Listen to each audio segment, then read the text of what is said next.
네, 안녕하세요. 반갑습니다. 오늘부터 매주 금요일 뷰리지로 찾아뵐 오도훈입니다. 네, 여러분 반갑습니다. 주영입니다. 네, 뷰리지는요, 어떤 시각이나 관점을 뜻하는 뷰에 다리를 뜻하는 브릿지를 합친 말입니다. 네, 그래서 뷰리지죠. 이 성경 안에는 일반적인 지혜와 또 지식을 뛰어넘는 것들이 담겨져 있습니다. 유대인들이 탈무드에서 삶의 지혜를 얻듯이 크리스찬이 아니더라도 이 성경을 통해서 얻을 수 있는 것이 정말 많습니다. 네. 그래서 뷰리지가 성경적인 시각으로 세상을 비춰보면서 세상과 여러분들이 있는 다리가 되어드리겠습니다. 뷰리지 첫 번째 이슈, 기자와 함께 얘기하고 분석해 봅니다. 먼저 화면으로 만나보시죠.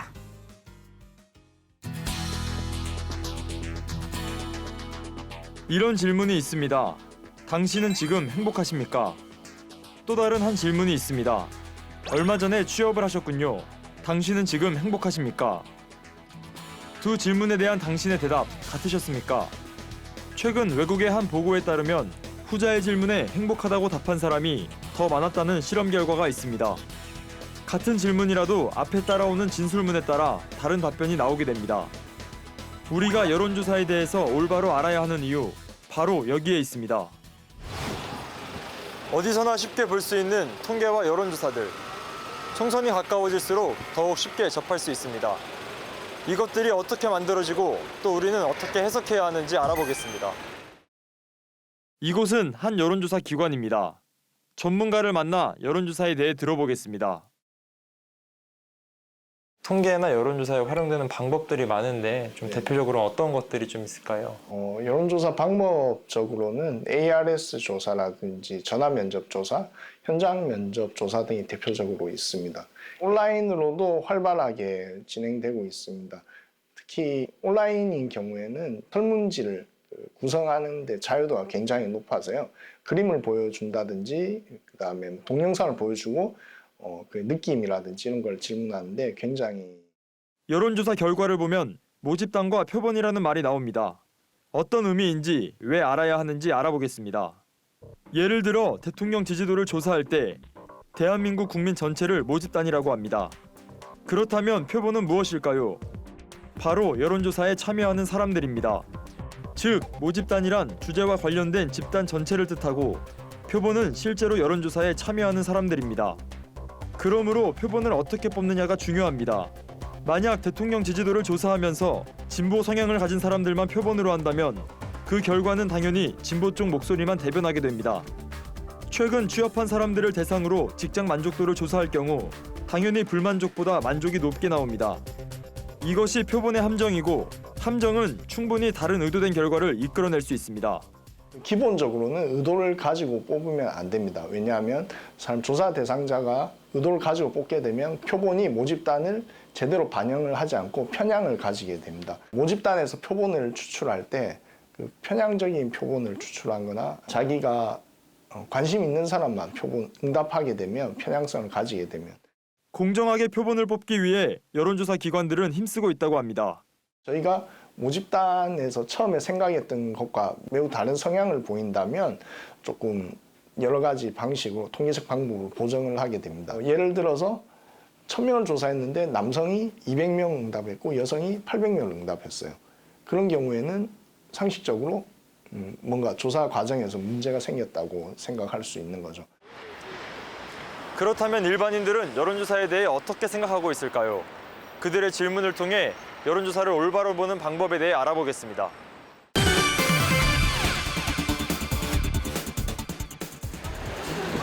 신뢰가 가는 데이터이기 때문에 저는 대중들한테 공개한다고 생각하고. 정말 그럴까요? 우리가 데이터를 신뢰하기 위해서는 여론조사 언론 보도가 나왔을 때 작은 글씨로 써 있는 부분을 잘 이해해야 합니다. 모집단과 표본 그리고 오차 범위를 잘 살펴봐야 현명한 해석이 가능합니다. 오차 범위는 여론조사에서 언제나 발생합니다. 일반적으로 신뢰할 수 있는 표본 숫자 1000명의 경우 오차 범위는 플러스 마이너스 3.1%입니다. 즉, 플러스 마이너스 3.1%를 합친 6.2%를 이해해야 여론조사에 대한 올바른 해석이 가능합니다. 예를 들어 보겠습니다. A 후보와 B 후보의 지지율이 5%가 차이 납니다. 작은 글씨를 보면 표본 1000명 오차 범위 플러스 마이너스 3.1%로 신뢰할 만한 수준입니다. 이때 A 후보가 B 후보보다 지지율이 높다고 말할 수 있을까요? 그렇게 보도되는 경우가 많지만 사실은 그렇지 않습니다. 오차범위 6.2% 이내의 차이가 벌어진 경우 변별력이 없다고 보기 때문입니다.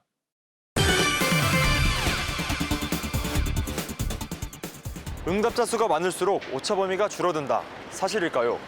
반은 맞고 반은 틀렸습니다. 물론 10명보다는 100명을, 100명보다는 1000명을 조사할 때 오차 범위가 낮아집니다. 하지만 오차 범위가 더 이상 낮아지지 않는 시점이 있습니다. 바로 응답자가 1,500명을 넘어가는 때입니다. 그래프를 보면 1,500명에서 2,000명, 4,000명, 그 이상 응답자 수가 많아져도 오차 범위에 거의 변화가 없는 것을 볼 수 있습니다. 그래서 일반적으로는 응답자가 1,500명 이상, 전국구의 경우 1,000명 이상, 지역구는 500명 이상일 때 신뢰할 수 있는 데이터로 인정하고 있습니다.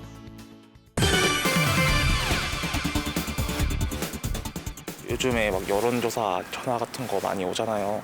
그러면은 우선 특정 정당을 지지하는지 물어보고 아니라면 바로 끊어버리는 경우가 많더라고요. 그래서 자신의 원하는 대로 이제 그렇게 여론 통계를 조금 만들려고 하는 부분이 있지 않은가 생각을 하기 때문에.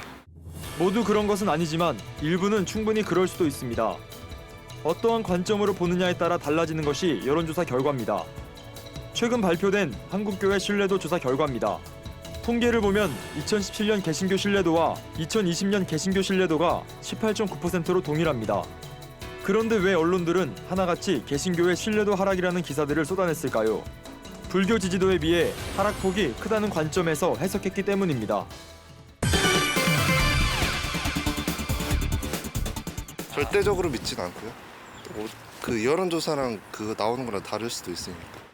맞습니다. 설문조사 답변의 문항 개수가 설문조사 결과에 영향을 미칩니다.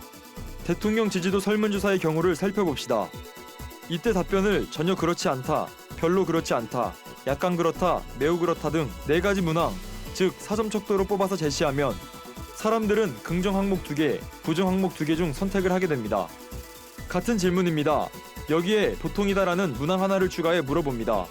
4가지 문항에서 약간 잘한다라고 긍정을 택할 사람들의 일부가 보통이다를 선택하게 될 가능성이 생깁니다.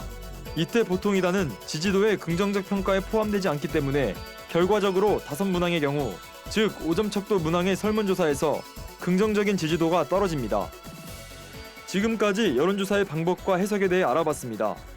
성경 속에도 여론조사가 등장합니다. 전문가들은 성경 속 여론조사를 통해 겸손한 시각을 배울 수 있다고 얘기합니다. 성경에서도 이제 그런 내용이 나오죠.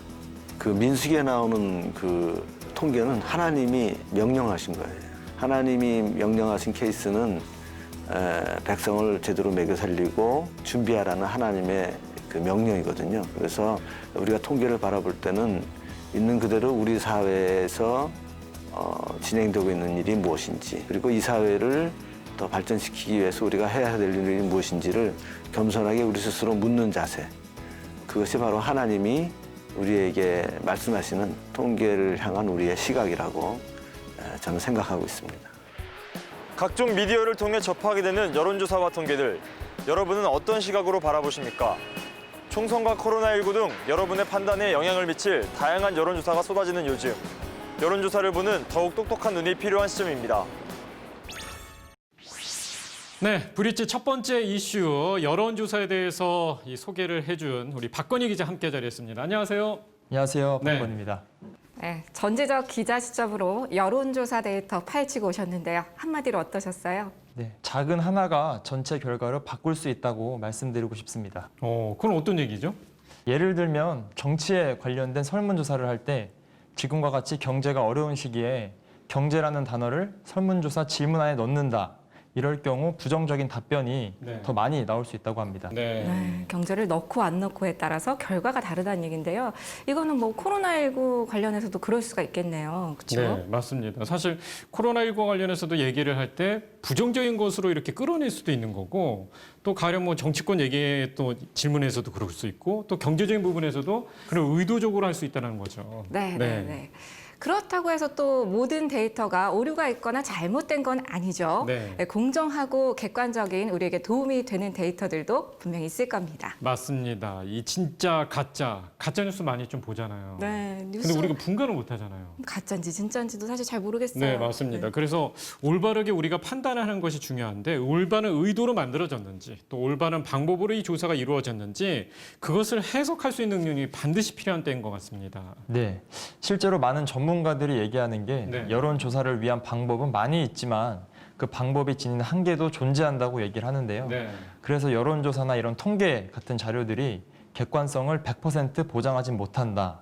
다만 현재로서는 거의 유일하게 이런 네. 객관적인 지표를 보여줄 수 있는 게 통계이기 때문에 우리가 충분히 활용하고 참고는 할 수 있다. 네. 따라서 주의 깊게 보는 것이 꼭 필요하겠습니다. 네, 참고는 하되 현미경 같이 이렇게 자세하게 좀 들여다보는 그런 좀 능력이 좀 필요할 것 같은데요. 또 박건희 기자가 이렇게 취재를 하면서 아까 VCR 봤을 때 강남역인 것 같은데, 네. 정말 많은 사람들 만났을 것 같은데 황당한 일이 좀 있었다면서요? 이제 강남역 사거리에서 네. 일반 시민분들이 인터뷰를 하는데 이제 질문을 하자마자 대뜸 욕을 하시면서 사이비 이단이 아니냐고 네. 그런 경우가 좀 있었습니다. 그냥 열심히 일했을 뿐인데 무슨 예. 잘못이라고. 요즘에 이 강남역에 젊은 사람들이 많이 돌아다니니까 그 이단과 사이비들이 활동하는 게 좀 많이 있습니다. 네. 네. 이제 이단 사이비 속에서 열심히 고군분투하고 오신 우리 사회생활 잘하는 박건희 기자. 오늘 소식 잘 들었습니다. 네, 고맙습니다. 맞습니다. 자, 이 지금은 가짜 때문에 오히려 진짜가 의심을 받는 시대입니다. 네, 이렇게 매일같이 쏟아져 나오는 진짜 데이터와 가짜 데이터. 네. 여러분은 어떻게 분별하시겠습니까? 성경 속의 이사야 선지자는 이런 말을 했습니다. 네. 풀은 마르고 꽃은 시드나 주의 말씀은 영원하다. 이런 거는 어디서 배워요? 네, 베스트셀러 성경에 나와 있습니다. 그렇죠. 네. 사실 세상을 바라볼 때 성경적인 시각으로 바라보는 게 가장 중요하죠. 여러분 지금 성경적 시각으로 세상을 향해 나아가는 뷰리지와 함께하고 계십니다.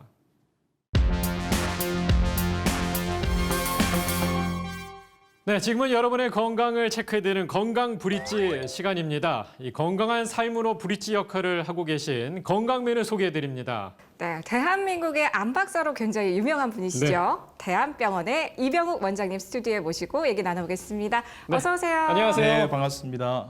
저는 건강맨 이병욱입니다.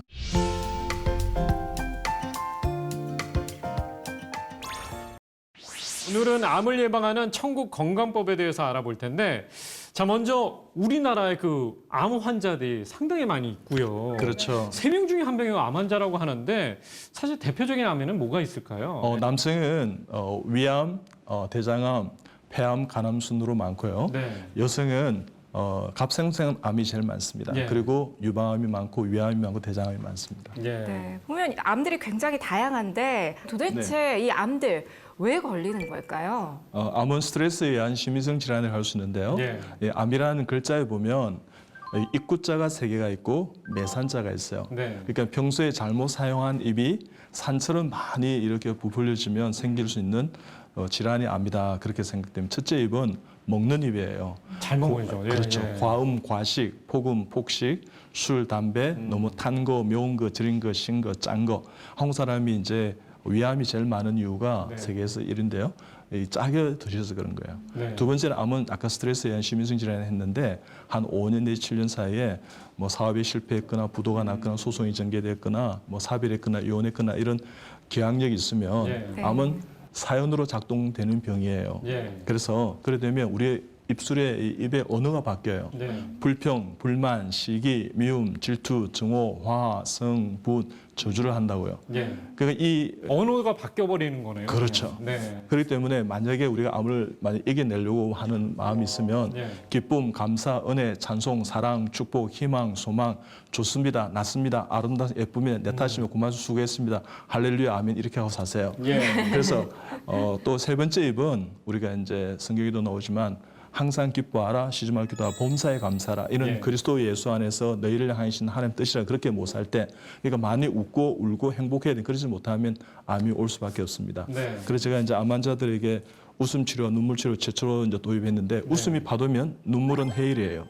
웃음이 가랑비면 눈물은 소낙비예요. 예. 그러니까 울어야 할 때 울지 않으면 결국은 다른 장기가 눈물을 흘리게 됩니다. 웃음 찾는 것도 문제가 되는군요. 그렇죠. 네. 그러면 이 암을 극복할 수 있는 특별한 비결은 뭐가 있을까요? 바보처럼 살면 됩니다. 바보처럼요? 바보처럼. 바보는 네. 암에 걸리지 않습니다. 네. 그러니까 누가 탁 때리면 감사합니다. 오. 한 대 더 때리면 고맙습니다. 유학 갔다 오셨어요?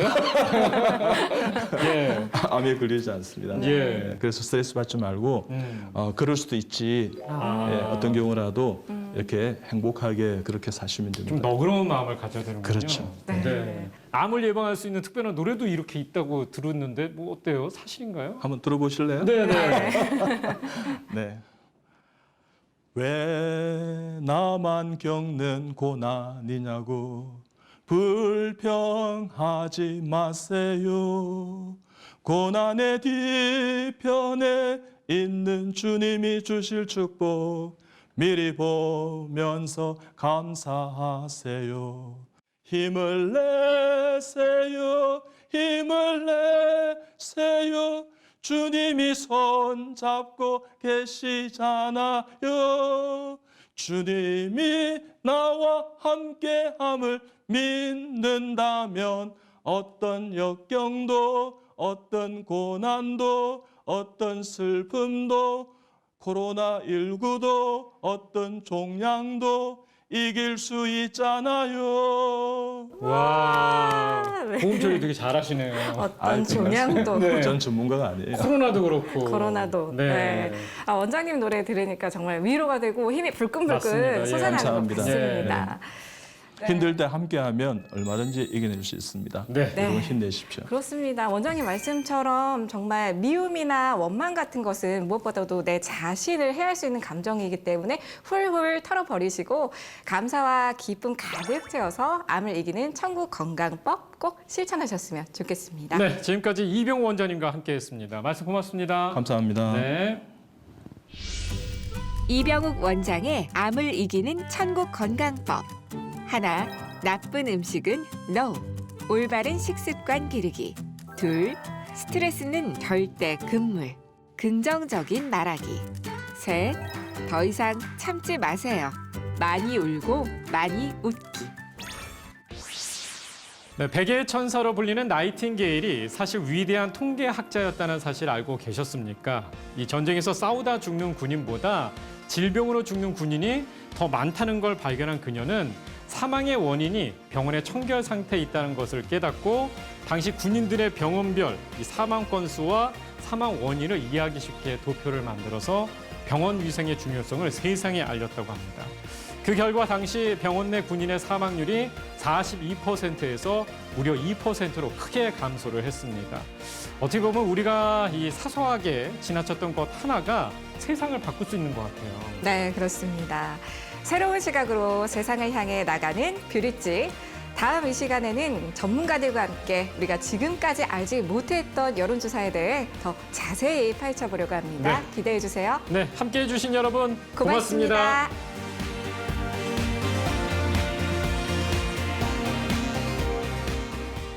숨어있는 의도가 있었는지 좀 궁금하거든요. 어느 한 조사를 하게 되면 목적이 있지 않습니까? 사람들이 나를 뭐라고 하더냐 뭐 이렇게 묻는 장면들이 있지 않습니까? 도대체 어떻게 분별하면 좋을까요? 민주주의의 꽃이다 뭐 이렇게 얘기하니까 민수기에서 조사를 했던 것은 하나님 말씀에 따라서 인간의 욕심이 있다고 할 수 있겠는데요. 그 민수기의 말씀에서 그 백성들을